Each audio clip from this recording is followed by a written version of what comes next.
Gold just had its worst week in over 40 years. Not a dip, not a pullback. A full-blown collapse, nearly 10% wiped out in a matter of days. Silver got hit even harder, plunging more than 10% in a single trading session. And here's the part that has investors around the world stunned right now. This isn't happening during a time of calm. This is happening during a war. A real, active military conflict in the Middle East, the kind of crisis that has historically sent gold soaring. But instead, gold is crashing.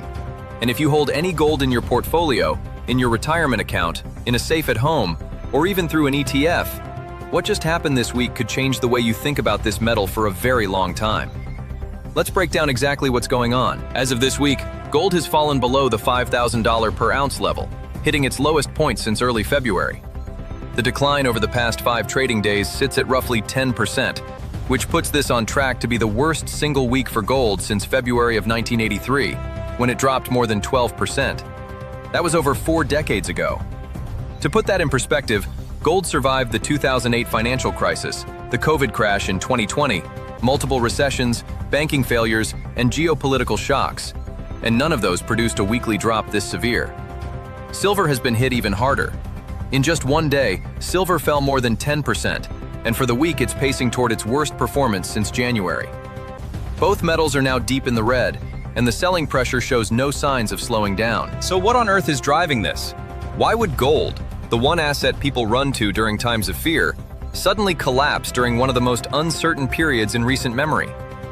The answer comes down to one powerful force that is overriding everything else right now: interest rates. The Federal Reserve just held rates steady and made it very clear that cuts are not coming anytime soon. Inflation is proving stickier than expected, and the Fed revised its growth outlook sharply downward. The message from the central bank was unmistakable. Borrowing costs are staying elevated, and the timeline for any relief has been pushed further into the future. Now here's why that matters so much for gold. Gold doesn't pay interest. It doesn't give you dividends. It doesn't generate yield.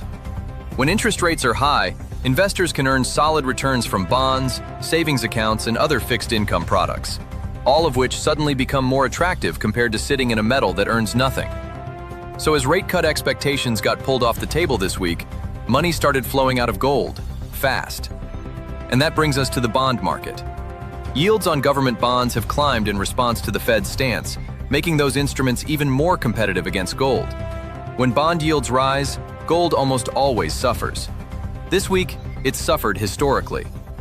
But here's where things get more serious, and honestly, more confusing for a lot of people. Right now, the United States is engaged in a military conflict involving Iran. Oil prices have spiked. The Strait of Hormuz, the most critical energy shipping lane in the world, has been disrupted. Global uncertainty is extremely high, and in every single textbook, in every historical pattern, this is exactly the kind of environment where gold is supposed to thrive. War, inflation, uncertainty, those are gold's best friends. Yet gold is falling, hard. And that tells us something very important. It tells us that the power of interest rate expectations right now is so dominant, so overwhelming, that it is overriding even the strongest traditional safe haven demand. Investors are essentially saying, we'd rather earn yield in a high-rate world than hold a metal that pays us nothing, even if the world feels dangerous. That is a major shift in market psychology, and it caught a lot of people off guard. Now the bigger question is, what are everyday investors actually doing in response? The data this week is fascinating. Retail investors, the kind of people managing their own brokerage accounts and retirement funds, have been actively selling gold positions. The Spider Gold Shares ETF, one of the most widely held gold funds in the world, saw millions in net outflows from small investors this week. People are clearly getting out. But here's the twist. At the same time, retail traders poured more than $19 million into the iShares Silver Trust. So while gold is being sold, silver is being bought, at least by smaller investors. It appears that some traders are betting silver has fallen too far too fast and are trying to catch the bounce. Whether that bet pays off remains to be seen, but the rotation between the two metals is a clear sign of just how rattled the precious metals market has become. And this is the part that matters most. It's not just active traders who are affected. Millions of ordinary people have gold exposure inside their retirement portfolios, pension funds, and diversified investment accounts.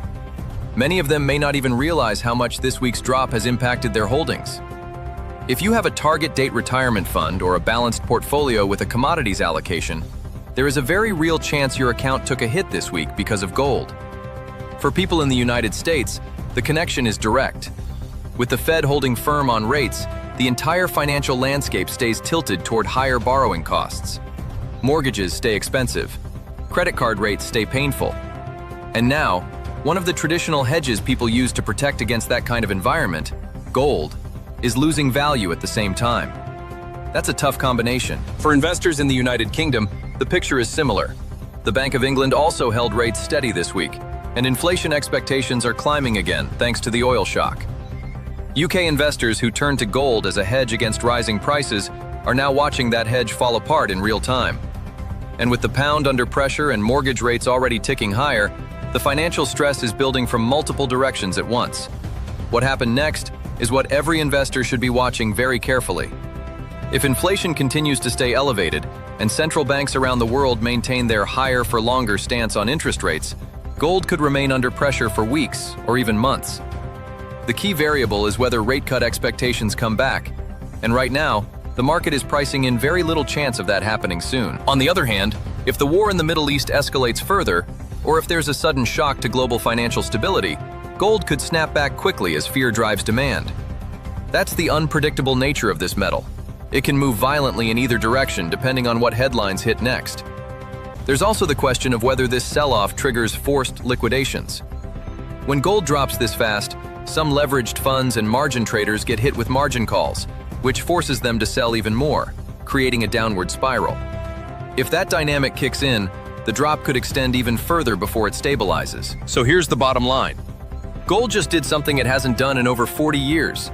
It collapsed nearly 10% in a single week. Not during peacetime, not during stability, but during an active war with oil prices surging and inflation running hot.